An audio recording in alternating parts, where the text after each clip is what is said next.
lot of rural and tribal communities, the equation that everybody believes, that's generally accepted, is that a goat is an asset and a girl is a liability. Right? So the minute you believe that, you don't want to invest in the girl. Right? Your cattle is far more important than the girl. So for example, one of the girls in our villages was not going to school because her parents didn't believe in it. And so our Team Balika, who are our village volunteers, went to her home several times to speak to her parents, to try and convince them. And this happened over many weeks. And the parents just did not relent. So eventually, she also spoke to the school administration, the village elders, and they held a big meeting in the village where all other girls who were out of school were also brought in there. And so it's like you have to mobilize the entire community. So you speak to the parents, you speak to headmasters, you have to apply the pressure from all angles to actually change that situation. So that little girl actually went to school about 3 months later, finally. But it's constant speaking and mobilization. So I have a team of 200 people, and yet we work in approximately 5,000 schools. There's no way we can do that. But having the community volunteers and having that government leverage is what really allows us to reach a large number of people. And so essentially, you're trying to convince parents and trying to convince communities, but the voices are not only our own. We follow a 3-step process, and the first step is enrollment, right? That's the first step, is convincing parents to enroll the girl in school.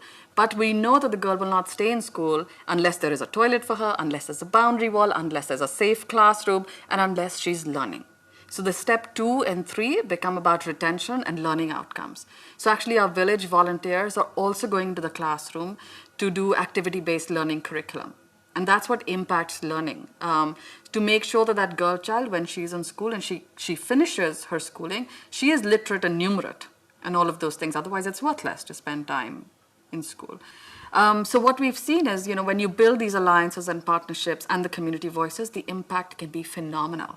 So our 1,500 plus volunteers have brought back over 52,000 girls into the school system in the last 5 years, which is all volunteer and community energy. So you can actually change systems.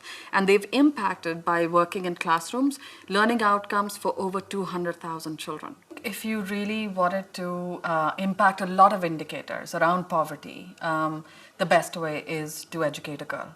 And it's really interesting how they say around 6 out of the 8 Millennium Development Goals can actually be improved if you educate the girl child.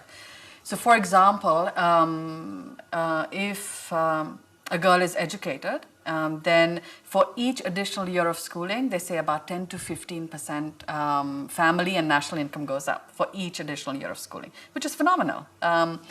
Then an educated mother is 40% more likely to immunize her children. So immediately, the minute you improve health and you improve the health of the children, you're actually reducing poverty. You have more disposable income as a family if you're not spending it on healthcare costs. Educated women are less likely to be trafficked, are less likely to get AIDS and HIV.